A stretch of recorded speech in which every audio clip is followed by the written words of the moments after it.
From the Edge Media Studios in downtown Indianapolis, this is Indiana Issues. Here's your host, Abdul-Hakim Shabazz. And good day. I'm Abdul-Hakim Shabazz. You're watching Indiana Issues, coming to you from the Edge Media Studios in downtown Indianapolis. Well, 2020 has been a least forgetful year, to say the least, between COVID-19, a presidential election, things here in the state of Indiana. Lots of stuff to talk about on our last show of 2020. And so joining us is our good friend, Libertarian Rutherford, Democrat Lara Beck, and, of course, Republican Pete Seat. And so, Lara, we'll start with you. The big story of 2020 is obviously, apart from the presidential election, which we'll get to in just a bit, obviously had to be COVID-19 and its impact, just literally, federal, state, and local levels.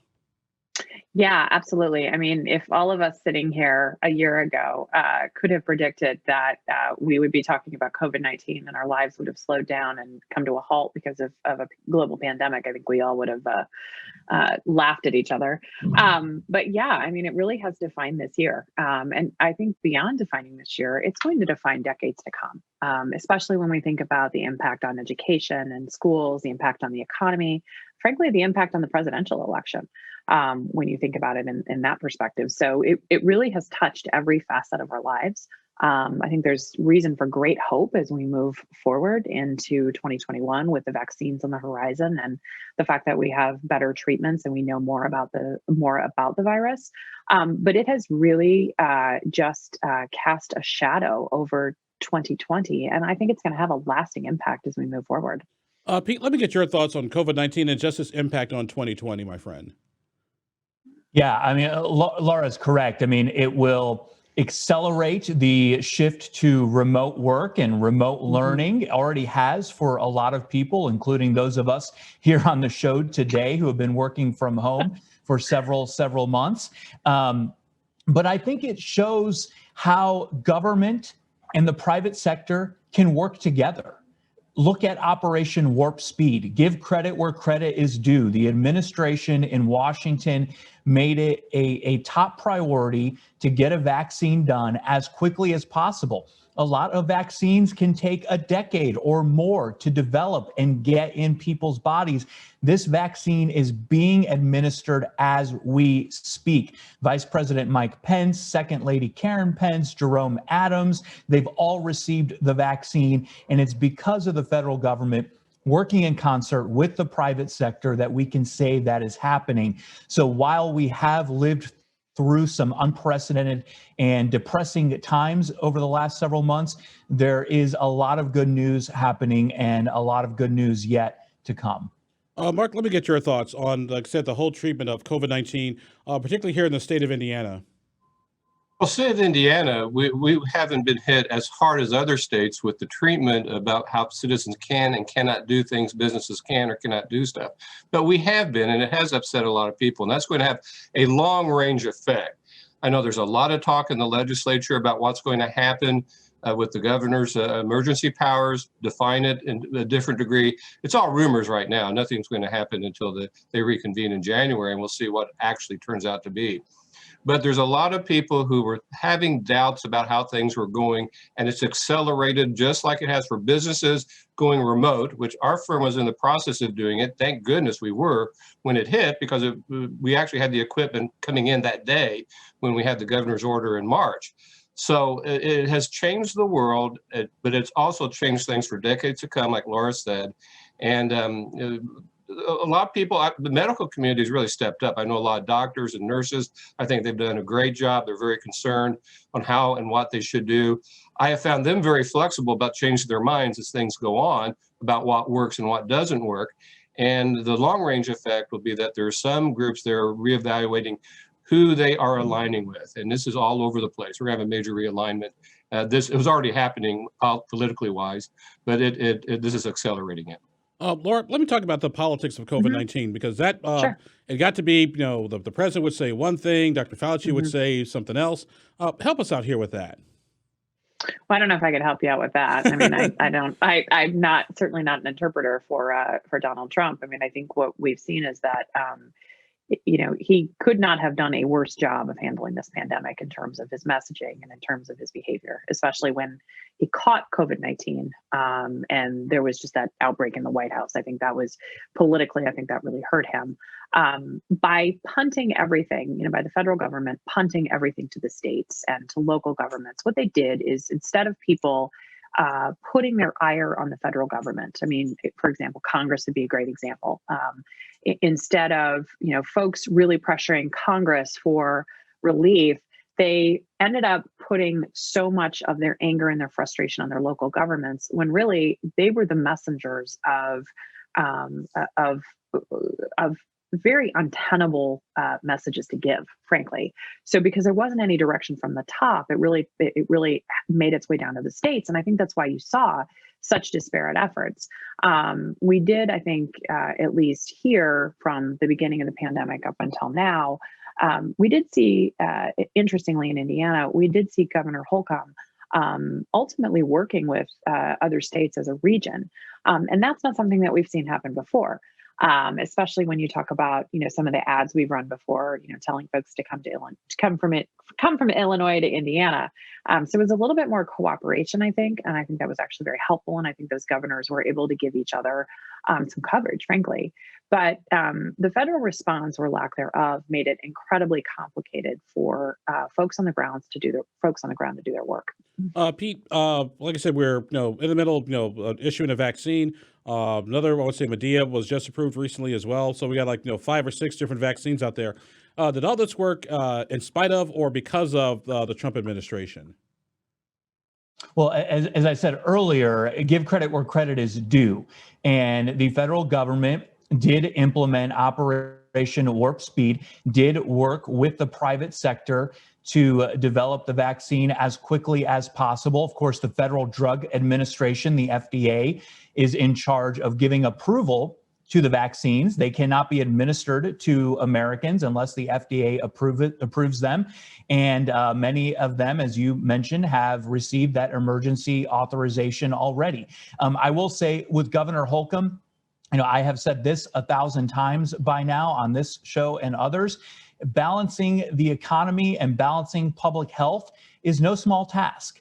And it is filled with difficulty. And the governor has tackled that task, I think, as well as anyone can. You may not agree with every single decision that he has made, but government can only do so much, and government should only do so much. At the end of the day, it's up to all of us to combat this virus as well. And unfortunately, there are too many who prefer comfort over responsibility and who rather be selfish than selfless. And that is why we continue to be in the situation that we're in. Hopefully that will turn the corner here as we enter the new year.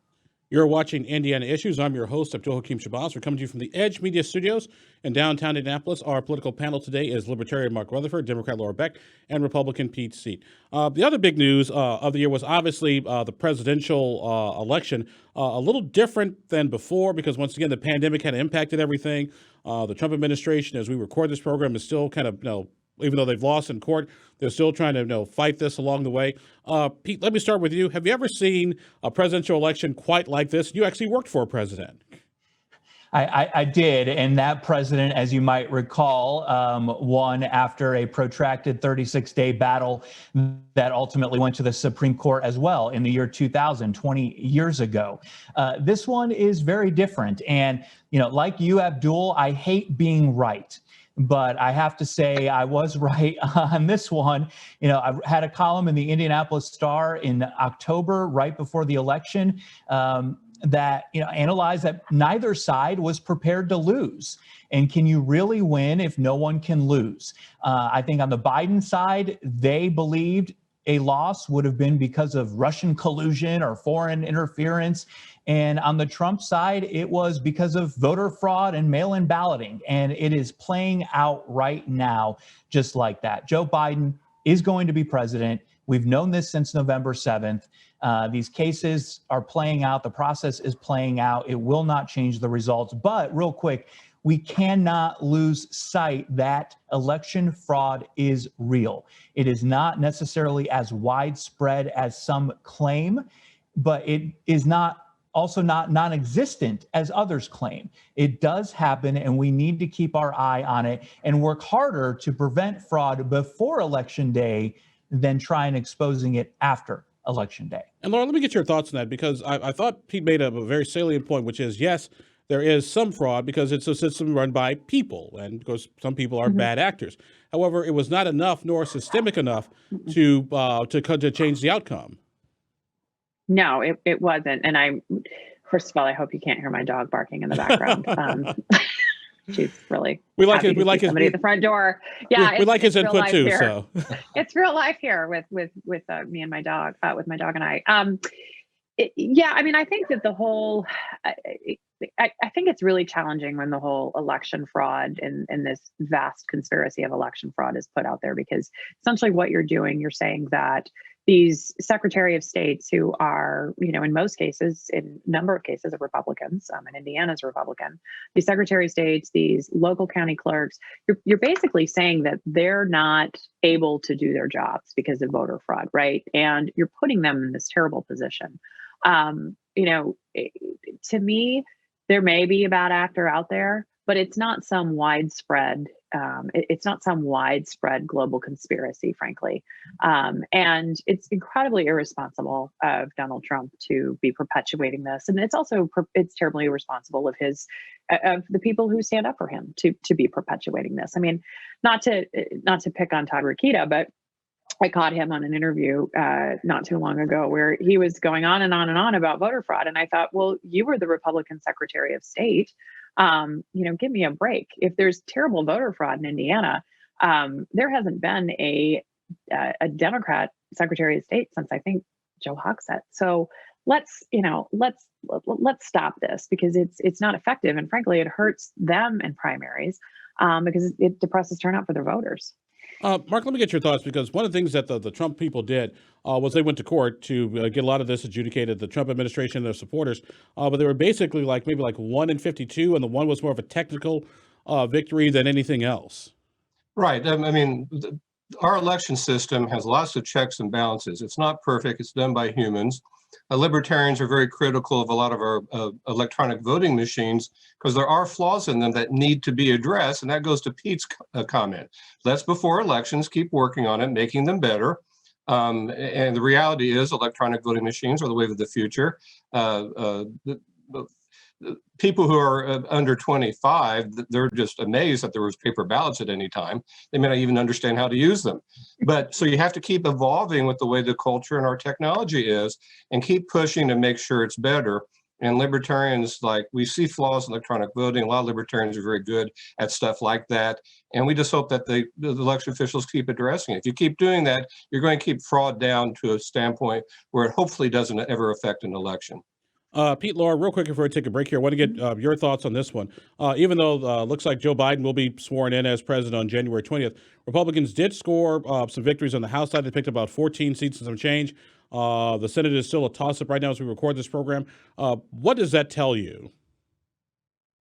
Well, it tells me that people separated personality from policy, and that voters were happy with what Republicans stood for, what their platform stands for, and what they are working to accomplish in Washington, D.C. Where the problem lied was in the president's Twitter feed and his rally rhetoric. And that was really the separation. It was, a lot of people who voted against President Trump, whether they kept it blank on the ballot or voted for Joe Biden, were doing it because Donald Trump hurt their feelings and they didn't like the way he conducted himself. It wasn't necessarily because of policy. And to your point, picking up those seats in the House and hopefully maintaining the Senate after these Georgia races are called is indicative of that. Love to get your thoughts. So we take our quick break here. Yeah, I mean, I don't necessarily think it's because people's feelings were hurt by Donald Trump. I think they didn't like Donald Trump. And it had a lot less to do with his tweets and just the fact that he has not been a very good president. I think that, and totally mismanaged COVID. So, I mean, I think that had a lot to do with it. And I think COVID was just the icing on the cake for a lot of folks. I mean, I agree with Pete. I think in a lot of these districts, The strategy from the Democrat Congressional Campaign Committee, the DCCC particularly, was to come in and really try and pick off some of these suburbs, such as the fifth district would be a great example. And frankly, we just didn't have enough to pull us over the line. In many of these cases, just the numbers were not there. I think we knew they were all going to be tight. I think folks knew they were going to be tight. And in a lot of these races, that strategy just didn't pan out. As we head into this next cycle, particularly with what the DCCC strategy will be, that's also going to be very interesting as we look down the line to that. You're watching Indiana Issues. I'm your host, Abdul-Hakim Shabazz. When we come back, we'll talk about some of the big state news, the big news in Indiana, and also look ahead for 2021. You're watching Indiana Issues. We'll be right back.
And welcome back to Indiana Issues. I'm your host, Abdul-Hakim Shabazz, the editor and publisher of IndyPolitics.org.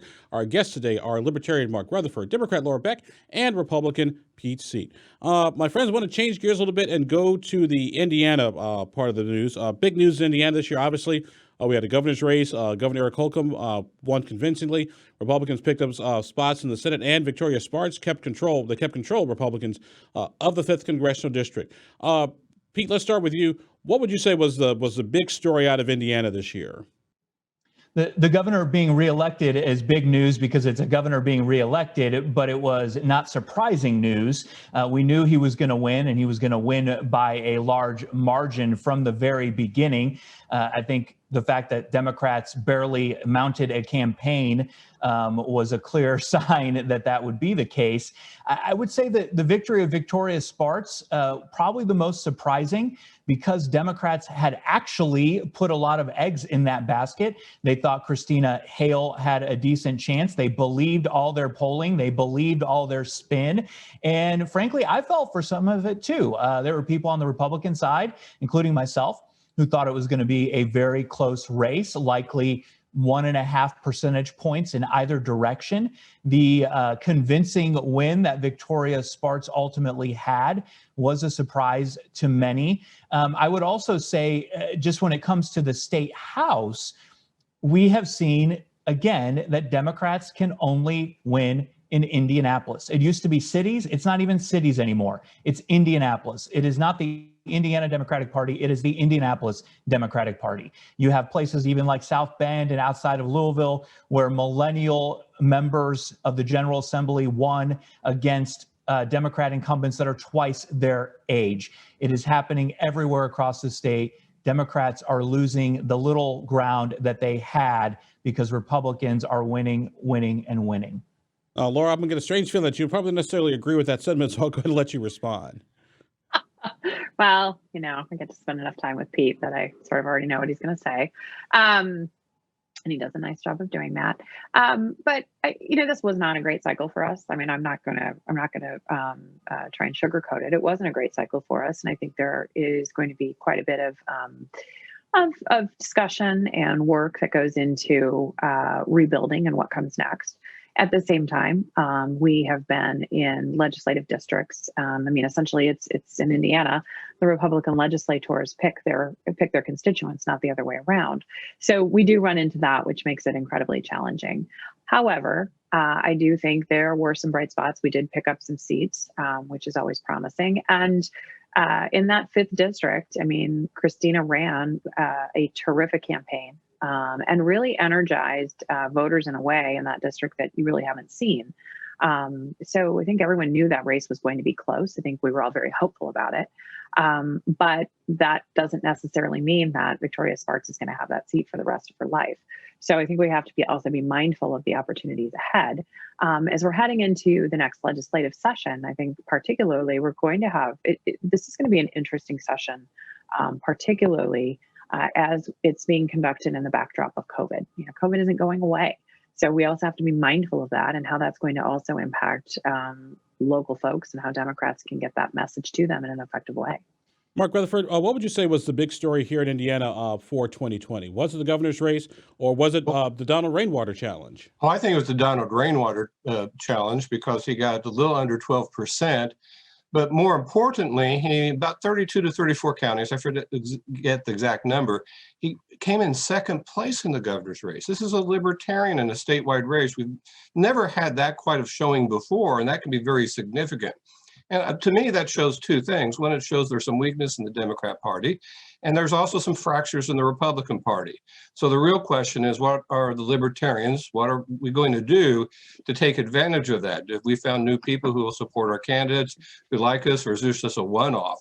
But that's a huge story that says something's changing, and it kind of supports what I've been feeling for a couple of years now, that we're seeing some political realignments here, and different types of people who are maybe changing who they want to vote for in the future. We'll see how that works out.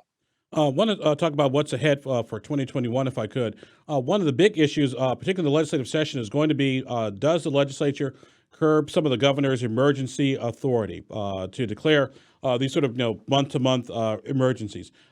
Pete, let me start with you. What's going on behind the scenes? What are you hearing?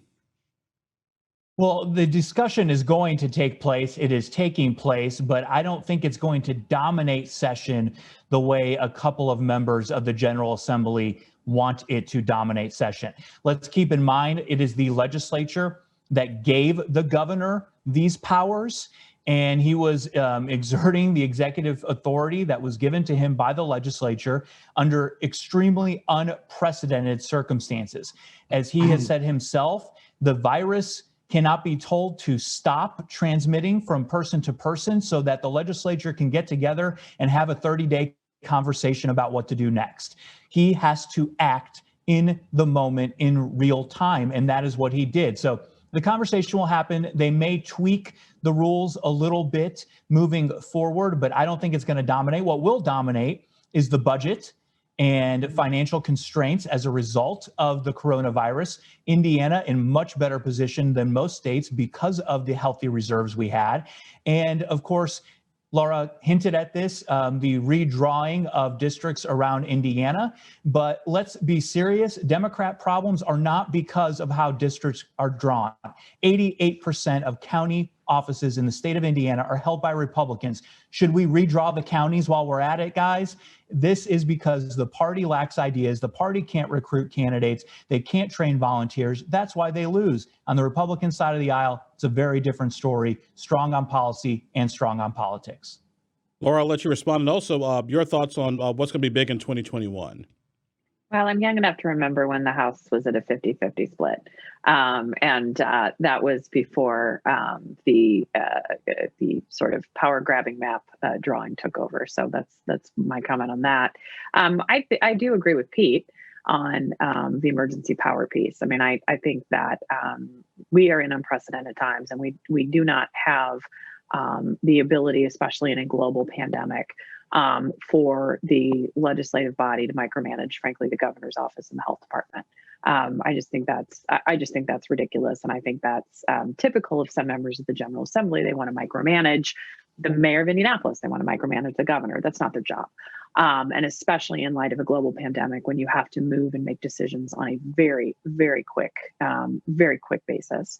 So I do think too that the budget will dominate, but this session is going to take place under the backdrop of COVID.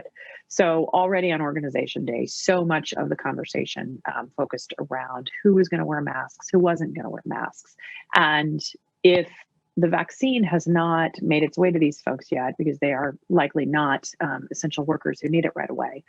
We could potentially be in for a super spreader event that could get a lot of folks sick because people don't want to wear masks and are not responsible. And I think that's incredibly unfortunate. And I really do hope that the governor does put some more restrictions on them. They're not going to like it, but they should have to abide by the same rules as everybody else. Mark Rutherford, your thoughts on 2021? Oh, the General Assembly, I think the budget always the budget year, of course, is big. They've got lots of issues. The forecasting is better than anybody thought it would happen, but it's still not a record year. It's not going to be a record year. So that takes a little bit of the pressure off them, but not all of it. And there's always lots of people who have really great ideas and great needs for money, and they don't have enough. And they can't tax enough for it without people being rightfully upset. So it's a really tough position to be in. I feel for the members of the House and the Senate every 2 years when they have to go through this process. But I do think they're going to deal with the emergency laws. And if you understand the laws and understand the Indiana constitutional issues, I love saying that instead of U.S. Constitution, we've got great Indiana constitutional issues about separation of powers out there and what does the word emergency means. And the General Assembly is in a unique position to solve those problems. So I hope they deal with it and take it seriously. How much they'll truncate the governor's powers? I think they will to some extent. I think they'll spend time better defining what an emergency is. I hope they do at least. And we'll see how it is. But the budget is always the master of this session. I don't see that changing. We got a couple minutes left here. What about the issue of teacher pay? Pete, Laura, if I get you guys to sort of chime in real quickly on that teacher pay issue. Yeah, I'll just say I'm curious to see what will happen, if anything, in this legislative session. Of course, the Governor's Teacher Pay Commission released their recommendations, a host of recommendations on what the General Assembly can do to free up additional dollars. But let's always keep in mind, it's getting those dollars to local school districts, and then the local school districts have to turn around and make sure it gets into teacher pay. That is the critical element of the entire process. Laura? Well, I think speaking broadly and not on the nuts and bolts of it, if there's anything that this pandemic has taught us, it is that teachers are some of our most valued citizens. We have watched teachers adapt, adjust, overcome, get sick themselves in terms of trying to educate our kids. And I think as we look to the 2021 session and beyond, education is going to be, I think, one issue that is going to come right to the forefront, because the testing is going to be a big challenge, how that takes place, if it can take place. And again, these teachers have gone, I can't even say above and beyond. I mean, I think about my son's teachers and teachers I know and what they're doing to make this happen. So if there's ever goodwill for teacher raises, I think it would definitely be this year. All right. Well, we got to the end of our program. We have our parting prognostications. That's where we sort of ask our panel, looking sort of the crystal ball to see what's coming in down the road. So, Mark Rutherford, we'll start with you. What do you see coming down the pike? Oh, I always have to say this on this, but we have a unique situation where the town of Vernon is going to be the only election this year. And so I predict they'll have more than 25 votes and beat what they had in 2017 and 2019. So that's an easy prediction. And it's really a unique thing, a feature of Indiana law and Indiana's history. Laura, what do you see coming in the crystal ball and the political ether? Well, I think we're going to see, I mean, I personally have great hope for 2021 with the vaccines coming in and the availability of them. But I do think on the other side, the vaccination process is going to become challenging, particularly in terms of messaging it to people. Hopefully it will not become political. I'm very hopeful, and I think by having the vice president go out and have a vaccine right away helps, because it does send that message to the base. I'm also hopeful that Donald Trump, we just stop having to listen and hear every single thing he's doing. But I do think the vaccine could pose some challenges for us as we come into 2021. Mr. Seat?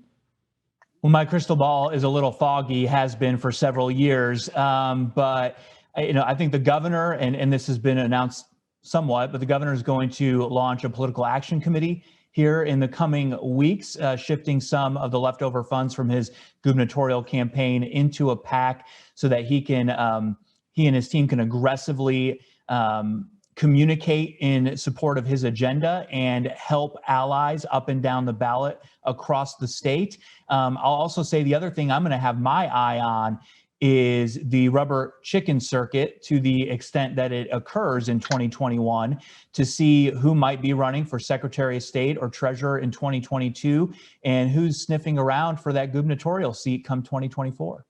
All right. Well, our guests today have been Republican Pete Seat, Democrat Lara Beck, and of course Libertarian Mark Rutherford. Mark, Lara, Pete, thank you all very, very much for being with us. And thank you. Thank you. And thank you all. And thank you all for being with us as well. We appreciate you being part of our program. And special thanks to Aaron Sparks and Jacob Mann and all the good folks here at Edge Media Studios. I'm Abdul-Hakim Shabazz. Have a safe and happy new year. And we'll see you next month here on Indiana Issues. Take care.